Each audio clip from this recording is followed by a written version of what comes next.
welcome to another riveting episode of Hallmark Hot Takes, where we watch, rate, and review all of the countdown to Christmas movies from the Hallmark Channel. And any rating system needs some rules, so here to explain them.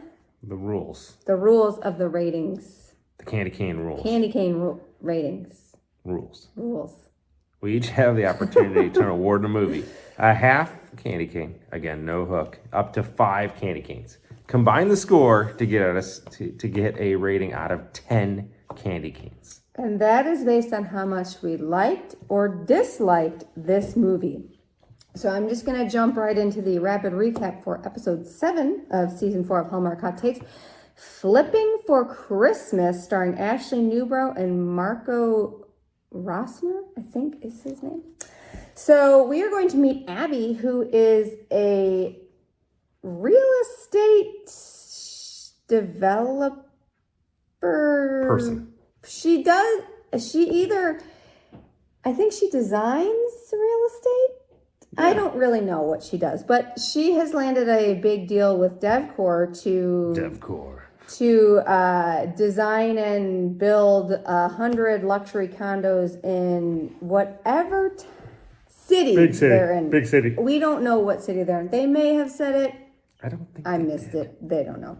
So she's very excited about this, and her sister asks her to come to Brenbury, which is a small town about an hour away from big city, what did she ask her to do? Oh yeah, to flip a house that was left to her husband by his grandfather. Yeah.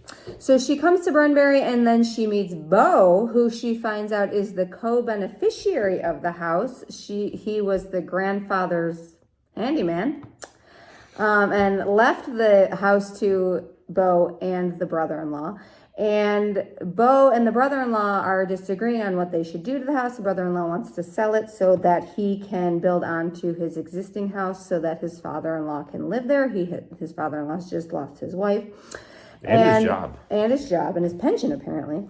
And Bo would like to turn it into a bed and breakfast, thinking that is what grandfather Frank, and the man who became his sort of surrogate father, would have wanted. So Abby is tasked with trying to convince Bo that they should flip this house, so they go in to work on it together, and you learn a little bit more about both of them. Abby is dealing with the death of her mother. This is the first Christmas without her, and subsequently her father is also dealing with the first Christmas without his wife, and they're both kind of a little bit lost. And you learn a little bit about Bo, who, again, was very close to Frank, went through a hard divorce, and Frank kind of pulled him through, and he really thinks that Frank would have wanted the town of Brenbury to benefit from this B&B. So lo and behold, Abby finds that there is a parcel of land that is for sale in Brenbury that she accidentally pitches to the DevCore people, who now want to buy it and build high-rise condos, and it's going to gentrify the whole city. Well, this upsets Bo, and they have a big fight about it, and Abby tries to get them to stop the sale because it's going to gentrify the town. And so finally she kind of puts the fix in and gets the mayor to say no to the sale, and this makes Bo very happy. So then she goes and they decide that they are gonna open the B&B so that her sister and brother-in-law get the passive income. And then Bo and Abby kiss, and they open the new B&B, and that is Flipping for Christmas. Fixer-upper. Yes. All right. That was good. Good recap. I really felt energized. Great. Definitely didn't take a shot in between that. You did. I saw you. Oh, okay. Where are we going? Let's review. Likes. Let's get these few out of the way. Let me go first. Okay. I liked her phone case. Which one? She did have different ones, didn't she? Well, she got one at the end of the movie. Well, no, not that. That one's in my other That was list. Stupid. Her phone case was cool. Okay. What else you got? When Bo was talking about the parcel of the land that it was for sale, he said it could either be maybe a community center or even a church. And I thought, yeah, a church is a good thing. I think Brenbury needs a new church. He needs some Jesus. They do. In this scene, when they had the little paint fighting thing, they actually looked like they painted something afterwards, which I thought was great. Okay. There was some decent banter back and forth between Abby and Bo. And I liked Bo and Frank's backstory and just Bo in general. Yes. I liked Frank. I thought the story about Frank, Bo's father figure and the grandfather of this brother-in-law was great. I like the evil landlord or either evil land developer.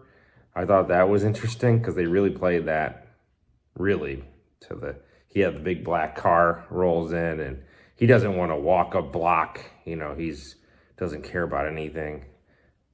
Westwood Paints or West Wind Paints seems like they got a shout out. So if that's a real company, their paints got a shout out in this. I don't know if that's a real company. Okay. We'll have to look that up on the line. And I thought it was smooth when he was cutting down the tree. He was helping her out, and they got to hold hands. Bo's a smooth operator. Smooth operator. And then I also like the fact that she was not a tinsel person. I did not like that fact. That's actually in my dislikes. And that's it for all I have. Yeah, that's all. All right, so we have 8 minutes now for this. Listen, okay, dislikes. It's not possible. This episode could contain all of this. Wow. Okay. What do you got? Like, you see my list? Do you start with the fact that her assistant was really annoying. Assistant was annoying, yes. In the beginning, their meet cute where she asks when the coffee shop is going to be open. He was kind of unnecessarily douchey. Like, he's a jerk for no reason. Like, no reason. It didn't make any sense. He could have just told her when the coffee shop was going to be open. It's like, what was it, 10 minutes? Well, because it wasn't like she was being a jerk. All she did was, hey, do you know when the owner's going to be back? That's all she said. And he was like, there was a sign that said it could be 2 minutes. It could be 8 minutes. Yeah. It was like back in 10 minutes. And she's like, well, is that closer? Is it closer to 10 minutes ago or closer to right now? And he was just, it was very bizarre. It was stupid. It was to create tension, but it was stupid. Right. So at her sister's house where she's staying, they have these decorations on the cabinets, but they're all hanging from the knobs like this. Well, how do you... So if you open the cabinet doors, they're all going to pull apart from one another. Stupid. Nobody hangs decorations that way. Don't care if you have kids or not. I got 2 kids. I never hung decorations that way. It's dumb. I hated it. You know what a young family buys? What do they buy? A huge ass house as their forever home. No. That it's not. They mentioned that. This is like forever home. Okay. It's this mansion. The grandfather's home is 8 bedrooms, which is presumably why Bo wants to turn it into a B&B. 8 bedrooms. So when she's talking to her assistant, she's like, oh yeah, a young family can live there. I'm like, a young family with 100 children? Like, who's going to take up the other, I don't know, 6, 5, 4 bedrooms? No. It's a lot of rooms for a young family that you want to have live there. I thought they went from not really liking each other to like playful, like liking each other way too quickly. Yeah, the whole paint thing where he like painted on her and was flirting. Like it was way too early. Like they weren't really on any good terms. And then the whole painting thing, like 2 scenes later, they did the exact same thing with a snowball fight. So it was just a snowball fight, but with the exact same thing where they were chasing each other around and acting like doofuses. Dad is clearly depressed and upset that this is the first Christmas without his wife and her mother. And it took like more than half the movie for her to talk to her dad. That was the whole missed opportunity of this movie. The reason that this movie was not good was because they totally missed an opportunity to really focus on the grief of the dad and the grief of Abby. And maybe they were at cross purposes. Maybe they should have been like celebrating in different ways or whatever. Total missed opportunity. The dad was totally sidelined. They had him literally twirling Christmas bulbs the entire movie outside in the garage while they talked about how devastated he was. It took more than half the movie. Like, you didn't see a scene, and she's back to her talking to her dad. It was...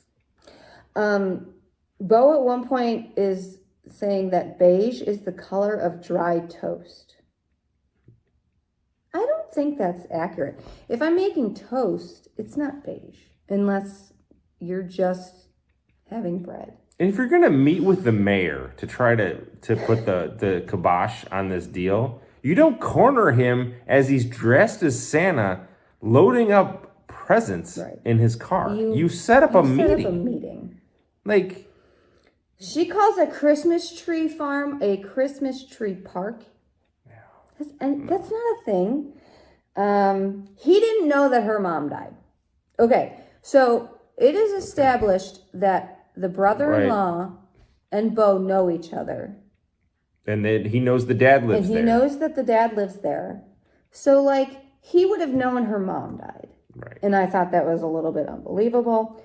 What about the gift at the end? Those were stupid. The cell phone case? He made her a wooden cell phone case. I've never seen that. That's not a thing. They don't cut the Christmas tree close enough to the bottom. They literally start in the middle. If you're chopping down a Christmas tree, you start at the very bottom, because when you go home, you have to take an additional several inches off the bottom to get the sap out of it. They literally started in the middle of this tree. Not a good Christmas tree kind of thing. And the thing that really honked me off is the mayor, after he decided to... So the whole point of him taking this deal is he originally declined it. And then the guy upped his offer by 10%. So the mayor's like, oh, well, this is going to fix a lot of potholes and blah, blah, blah. So then when Abby comes in and tells him, oh, well, you shouldn't take this deal because now this is some sort of nature preserve. But what we could do with the land is build this community center. This town doesn't have enough money to fill potholes. Right. And you think that they now have enough money to build a community center. No. Do you know that a community center, any community center in any city, continually will 100% require a subsidy? They all lose money. And do you know how I know this? Because I work for a company that studies this. And the developer who is going to build all of these condos would never build expensive luxury condos in a tiny town like this without a feasibility study or something to tell him that he was going to get some ridiculous amount of money for these houses. Have you seen a worse side kiss in your life? This was an awful kiss. It was a bad kiss. I agree. Yeah. It was so short and stupid. Yeah. What do you got for this sucker? Are we done? Because I feel like I could go on forever. I could too, but I just feel it's better for our... And the brother and the sister and brother-in-law let her decide whether or not they're going to either flip it or keep it. What is she to... It made me so mad. It was so awkward. I absolutely hated this movie. Yeah. I did not like it. What'd you give it? It was bad. What'd you give it? It's getting a freaking half a candy cane. You know what is amazing? Is when I give it a half candy cane. This thing's in the hell of candy canes. The Hallmark Hot Takes hell of candy cane. One candy cane. This is a bad movie. No. It was so forced and contrived. I literally ran out of space on my likes. I had to start reusing lines. And Jason went into his likes with the dislikes. I want them to print this movie so then you can physically burn it. We could burn our notes. Yeah, our copious notes. Yeah, I want a physical copy of this one movie. Is a miss, but welcome to hell. Our first entry into hell this season. We had a perfect. It had to happen sometime. Listen. We had a perfect movie, and everything's balanced. Like all things should be. And here's your one. You want to do a preview? Yeah, let's clean the palette there. All right, so next on the docket, we're going to put this movie behind us. We may complain about it at a later date, but listen, we're moving on. All right, I'm ready. Although this movie is so bad. Okay, so Never Been Kissed is the next movie. Okay. Starring Janelle Parrish, Pascal Lamont Kipnis, and Tyler Hines. Okay. Anyone who is a fan of the show knows that Tyler Hines is a favorite of mine, so I'm quite excited for this one. This is home for the holidays. BFFs Naomi and Liz reconnect with high school crush Chris, and a complex love triangle forms, forcing them to take stock of their lives and find value in friendship. It's love already. triangle. I think it feels like it's already at one candy cane. Intrigue. Well, I mean, Tyler's going to get the boost. I mean, Tyler gets one candy cane already. It's already better than it is already better because listen, in fixer-upper. the candy cane rules we don't have, I can give any candy canes for any reason I want. Sure beats Fixer Upper Christmas. What was this one called? Flipping for Christmas. Yeah. All right. See you next time.